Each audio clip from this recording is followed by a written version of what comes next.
Pascal Ganin, pour le Front National. Et enfin, Christophe Priou, pour LR. Monsieur le Président, chers collègues, je rappellerai cet épisode célèbre de la bataille de Fontenoy. Messieurs les Anglais, tirez les premiers. Eh bien, on a laissé les Anglais tirer les premiers. Je pense que d'autres peuples tireront également la sonnette d'alarme face à une construction qui nie l'existence des peuples. On entend dire beaucoup d'approximations là dans les allocutions. Moi, je dirais simplement que je reprendrai les paroles de Nigel Farage ce matin qui dit que c'est une victoire pour les vrais gens, pour les gens ordinaires. Et je crois que c'est le fond du problème de ce débat européen, c'est qu'on a bâti l'Europe sans les peuples. Et que, par conséquent, les peuples, même lorsqu'ils sont consultés, ça a été le cas du peuple français, on ne tient pas compte de leur avis. Forcément, cela crée un décalage entre les institutions européennes et les peuples.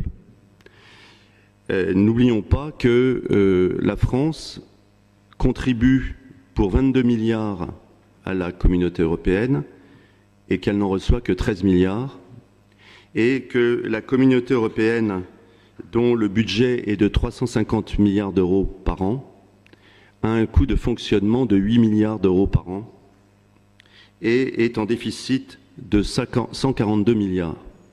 Donc, en tant que structure, c'est une structure qui fonctionne mal. Et on peut dire qu'elle est dans ce sens-là aussi endettée que la plupart des organismes, des institutions, ce sont les fonds européens qui ont permis la réalisation d'un certain nombre de politiques régionales. Mais il est bien évident qu'elles auraient été financées si l'argent des impôts qui est parti à Bruxelles était resté en France. La France s'est bâtie sans l'Europe. On a bâti l'industrie aéronautique, l'industrie nucléaire française à partir de la 4e République sans l'Europe. Et donc je crois que c'est un mythe de penser que c'est l'Europe qui est à l'origine de cela. Alors évidemment, le rêve européen, la construction européenne, le fait de créer une harmonisation de l'Europe, je pense que ça correspond à une nécessité, c'est l'Europe des nations du général de Gaulle. Nous ne sommes pas contre l'idée qu'il y ait une coopération européenne. Mais nous pensons que cette coopération européenne ne peut pas se faire contre les souverainetés nationales. Or, le problème de la construction européenne, c'est qu'elle s'est faite par la négation des souverainetés. Vous parliez de frontières, Monsieur le Président, du fait que c'est ce qui crée la police. Moi, je dirais que c'est la police au sens grec. C'est la frontière. Ça n'est pas une fermeture. C'est simplement l'affirmation d'une différence. Nous ne pensons pas, comme les Grecs, que les autres sont des barbares. Nous pensons qu'ils ne sont pas européens simplement, qu'ils ont un destin de leur côté et que nous avons le nôtre. Vous parliez, Monsieur Géraud, d'une chose qui est tout à fait exacte. Une des raisons pour laquelle ce que disait Monsieur Retailleau est exact, est vrai, est avéré, l'Europe étant considérée comme le ventre mou, parce qu'elle n'affirme pas ses valeurs. Mais qui a refusé que ces valeurs soient inscrites dans la Constitution européenne, si ce n'est, semble-t-il, dit-on, Jacques Chirac et Lionel Jospin d'accord ensemble sur ce point, lorsqu'il avait été proposé d'inscrire une phrase disant que l'Europe était une civilisation aux racines gréco-latines et chrétiennes, je crois, et humanistes. C'était quand même une phrase de bon sens. Nous avons refusé nos dirigeants ont refusé de l'inscrire, et aujourd'hui l'Europe, donc, n'a pas d'identité. Or, comment peut-on avoir une volonté si on n'a pas d'identité? Tous les psychologues vous diront qu'une personne qui ne se définit pas ne peut pas agir dans la durée. Et c'est le grand problème de l'Europe. L'Europe n'est jamais devenue une personne ou une personnalité parce qu'elle a refusé de dire ce qu'elle était. Elle a refusé de dire que chacune de nos nations qui ont contribué à la civilisation, il suffit de voyager en Europe pour comprendre. Et moi je me sens, évidemment, très attaché, patriote français, mais je me sens très attaché aussi aux cultures étrangères. J'aime beaucoup un certain nombre de littératures, de musique, d'art, etc. étrangers. J'aime beaucoup voyager en Europe. Mais il est évident que cette Europe-là, ça n'est pas l'Europe de la corbeille. Or, je trouve assez significatif d'entendre ici un certain nombre de groupes de gauche raisonner comme les financiers, comme la bourse, comme le CAC 40. C'est assez étonnant. C'est assez étonnant de voir qu'aujourd'hui, la bourse joue à la baisse, parce qu'évidemment, elle espère des profits.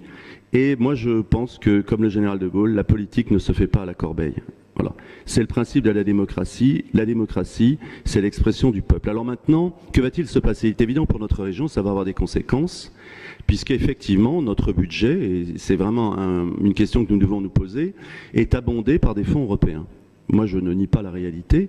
Je pense que ça n'est que la récupération de ce que nous donnons à l'Europe, partiellement. Mais c'est vrai que ça risque de poser un problème si l'Angleterre cesse de contribuer à la communauté européenne. Il est certain que cela va forcément créer une difficulté.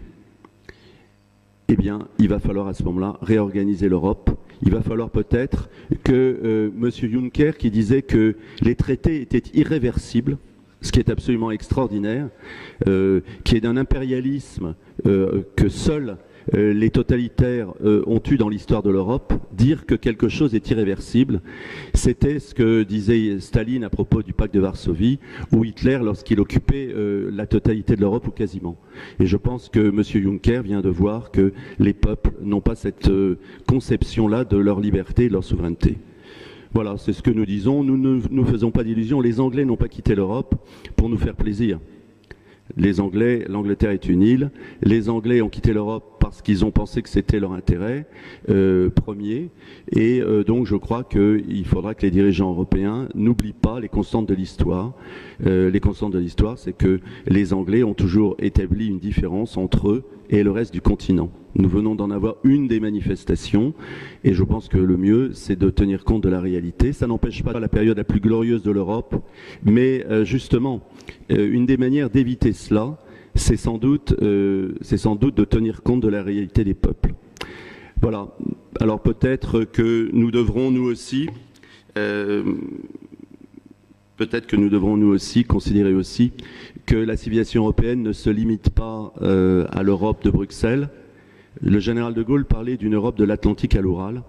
Nous espérons que nous saurons ouvrir l'Europe aussi vers cet ensemble qui est quand même un ensemble frère ou sœur, selon qu'on veut le qualifier. Je pense au monde russe, qui fait partie de l'ère de civilisation, même s'il ne fait pas partie géographiquement totalement de l'Europe.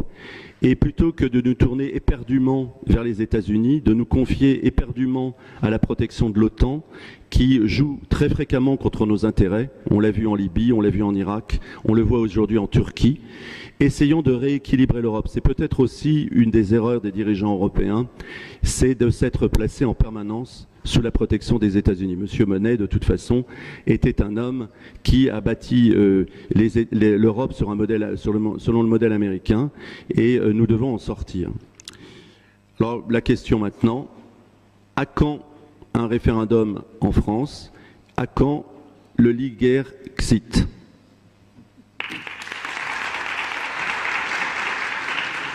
Merci.